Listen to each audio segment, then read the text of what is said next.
بسم الله الرحمن الرحیم. د لوی خدای په نامه خپل سلامونه وړاندې کوم ټول زده کوونکو ته. هیله ده چې روغ او جوړ اوسئ او خپل لوستونه باندې تل بریالي او سرلوړ اوسئ. ګرانو زده کوونکو، دغه لوست مو یعنی شپږویشتم لوست د سکندر خان خټک په اړه ده چې د خیر سره نن تاسو ته لیکچر یا تدریس کومه. له هر څه نه مخکې بیا دغه لوست مو څلور برخې لري چې لومړۍ برخه مقدمه او د متن لوستل او نوي لغاتونه او د کانکور پوښتنې چې موږ د سال لپاره ته چمتو کړی. راز و مقدمه ته یعنی لومړی برخه. خب دانش آموزای عزیز، میم برخه قسمت اول مثل درس‌های پیشین یعنی مقدمه.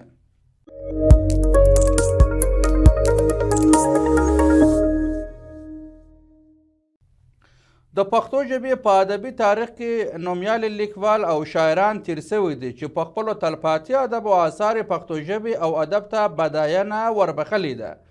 اینجا کلمه بډاینه به معنای ثروت یا سرمایه ځینې وختونه ویل کیږي و میگه در تاریخ ادبیات زبان پشتو بسیار شاعران و نویسندگان تیر شدهاند که با آثار همیشه ماندگار خود به زبان پشتو یا بهتر بگیم به ادبیات زبان پشتو ثروت و سرمایه بخشیدن. اینجا کلمه وربخل ده یعنی بخشیدن و همچنین گفتیم کلمه بډاینه به معنای ثروت یا سرمایه ویل کیږي. خوشحال خان خټک او د هغه کورنۍ پښتو ژبې او ادب ته ستاینې ورخدمتونه کړی دی. میگه خوشحال خان خټک همراه و کوروالای خانوادهش به ادبیات زبان پشتو بسیار خدمت‌های قابل ستایشی کرده است.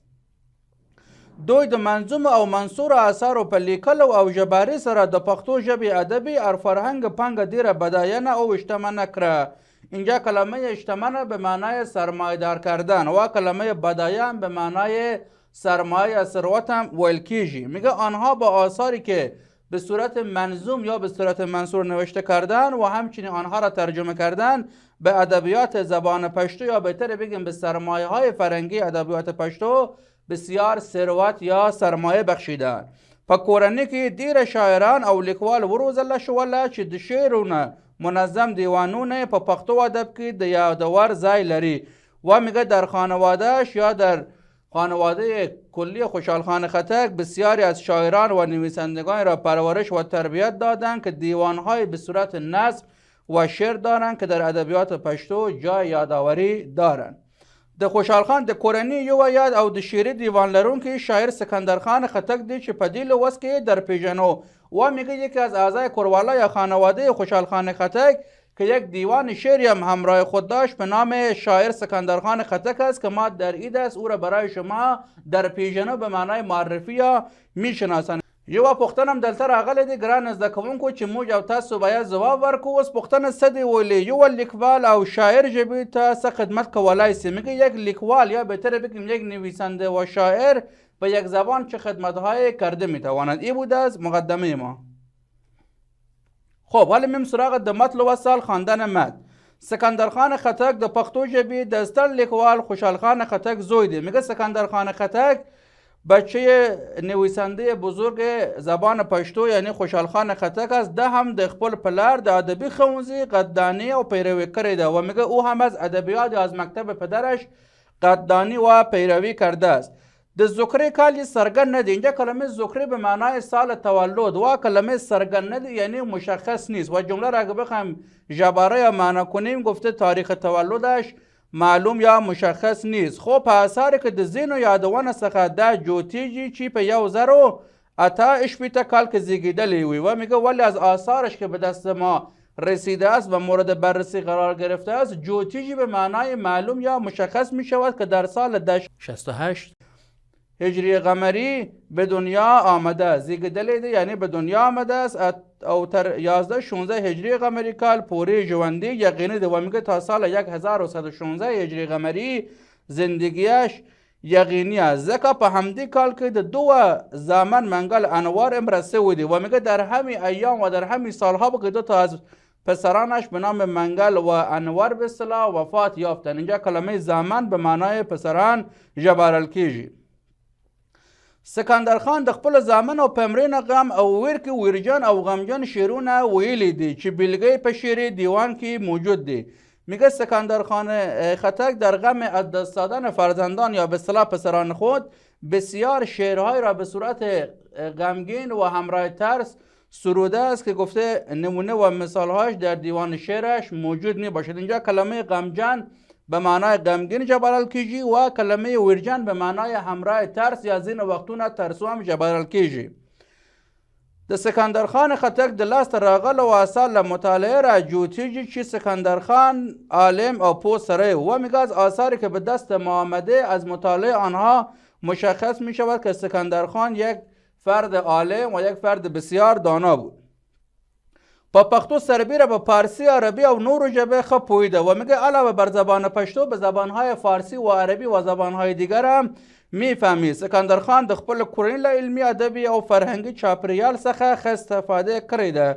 اینجا کلمه چاپریال اگه بخوایم به لسان دره بگیم یعنی محیط یا محیط زیست. و میگه سکندرخان خټک از فضای فرهنگی و علمی و ادبی کوروالای خانوادهش به نحو و حسن استفاده کرد او د خپل کورنۍ د سردار په سیاستونو کې شامل و و گفته که همچنین در بین اعضای خانواده خود علوم سیاسی یا علمهایی که به حکومتداری و سیاست معلوم یا به اصطلاح مربوط بود را هم آموزش دید. در شعری استعداد درلوده و میگه بسیار استعداد شعر و شاعری داشت چې د هغه په مرسته ډیره اوچت او د هنر په ګانه سنبال شعرونه ویلی دي که میگه از بالای همین استعداد یا به اصطلاح از برکت همین استعداد بسیار شعرهای را به صورت پوره و مکمل و هنرگانه گفته است. مشته در لند اثر معلوم ده و میگه ما چند تا از این اثر برای شما آورده ایم.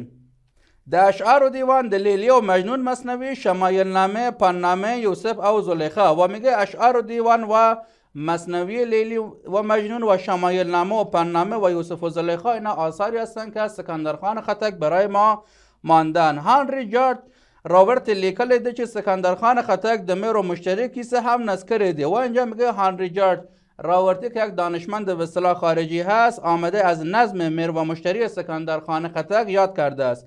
خود سکندرخان دغه منظومه کیسه تر اوسه نه ده لیدل سوی ولی میگه این کیسه یا داستانی که به صورت منظوم یا شعر بیان شده است تا حال دیده نشده است. د سکندرخان خټک صاحب ډیره ساده روان او کلام یې خوږه او ازره رخکوونکی و. اینجا کلمه ازره رخکوونکی معنای دلکش یا دلربا هم ویل کیږي و کلمه خوش به معنای شیرین و میگه سبک شعرهای سکندرخان خټک بسیار ساده و روان و کلامش بسیار شیرین و دلکش یا دلربا بود. د پت او عزت جوان تر هر څه زیاد قو ارزښت ورکوي او عزت یو لوی دولت بولی و میگه در طول زندگیش بالای عزت و آبرو بسیار قدر و ارزش و اهمیت میداد و عزت را یک دولت بسیار بزرگ میدانست. خب یک شعری آورده که با هم میخوانیم و ژباره یا معنا میکنیم که چرت می عزت دی هم حق از ما دولت دی. میگه جایی که عزت ما باشه دولت ما هم همونجاست. بی عزت روتی نخورم دم خوی دم عادت دی و اینجا کلمه روتی به معنای نان یا اگه بخوایم مترادفشو بگیم کلمه دودی ویل کیږي و میگه ما نان بی عزتی را نمیخوریم و این عادت و خوی و رفتار ما هست. یو کاشوک او گره بهتره لغه آش په منت دی. میگه یک کاشوک از گره بهتر است از او آشی که با منت باشد. سکندرخان خټک په یو بولل کې د خپل کورنۍ او خپل پلار استاینه په حقیقي رنګ کې کړې ده. څو بیتونه د کلام د نمونه په توګه راوړه و میگه سکندرخان خټک به صورت یک دونه بولله آمده ستایش خانواده و پدر خود را به صورت حقیقی آورده است که ما چند تا از بیتاش به عنوان نمونه یا مثال اینجا برای شما آوردیم که با هم میخوانیم و ژباره یا معنا میکنیم. وکره تورمو زاید قدیمه لرو دا کار میگه که سربلندی و عزت یا بهتر بگیم بخشش و سخاوتمندی این کار اصلی ما هست و گفته ما این کار را از زمان قدیم داشتیم و داریم. دا یو سو هنر راورال و اولاد تا دموش پلار و میگه این چند تا هنری که برای ما آورده از پدر ما برای اولاد به ارث مانده است. اول خط، دوم سواد دی، درجم شکار دی، بل اشعار و میگه اول خط، دوم سواد و سوم شکار و بعدی اشعار. سیال منستا په افغان کې لخټک تر کندهار و میگه سیال به معنای همانند یا بهتر بگیم رقیب ما در افغان نیست از خټک تا کندهار. تخپل پلار صفات به سکرم بوی نور یک کار شعار و میگه که صفاتهای پدرم را چه میکنم که اگه بخوایم فرض بکنیم بیشترش اگه ما بخوایم از بیشتر بگیم بیشترش شعار محسوب میشه که جوسه دسرد زور زیاد و تر حسار چې بدیم په میدان پیش شو اول د کاو گذر و میگه اگر باز به میدان جنگ پیش میشد او اول کسی بود که حمله میکرد. بیگناه پناهق یو میجی نبو آزار و میگه هیچ موقع به کسی که بیگناه بود یا به صورت ناحق هیچ آزار و اذیت او را نمیکرد حتی به یک مرچه. اینجا کلمه میجی به معنای مرچه جبارل کیجی. درست و روز بی شکار و پشپا بعضوند بیدار. میگه تمام روز را به شکار بود و شب همانند یک عقابی بیدار بود. خب حالا میم سراغ نوی لغاتونه چې موږ ستا لپاره ته چمتو کړې. څرګند به معنای آشکار یا ځینو وختونه مشخص او معلوم هم ژبارل کیږي. بداینه به معنای ثروت یا سرمایه، ویر به معنای ترس و کلمه زامن به معنای پسران و کلمه ازرا رشکونکی به معنای دلربا یا دلکش هم ویل کیږي. ورجان به معنای ترسو یا میتونیم بگیم همراه با ترس و خوف. جوسه به معنای شلک، روتی به معنای نان یا اگه بخوایم مترادف شو بگیم کلمه دودی هم استعمال کیږي. راورل به معنای آوردن، سیال به معنای رقیب یا همانندم جبرل کیږي و کلمه جوتیجی به معنای معلوم می شود یا مشخص می شود و کلمه میجی به معنای مورچه و کلمه نیتی به معنای تاریخ یا زمان. خب حالا میریم سراغ د کنکور پوښتنې چې موږ ستا لپاره ته چمتو کړې. میریم سراغ سوالات کنکور در رابطه با این درس.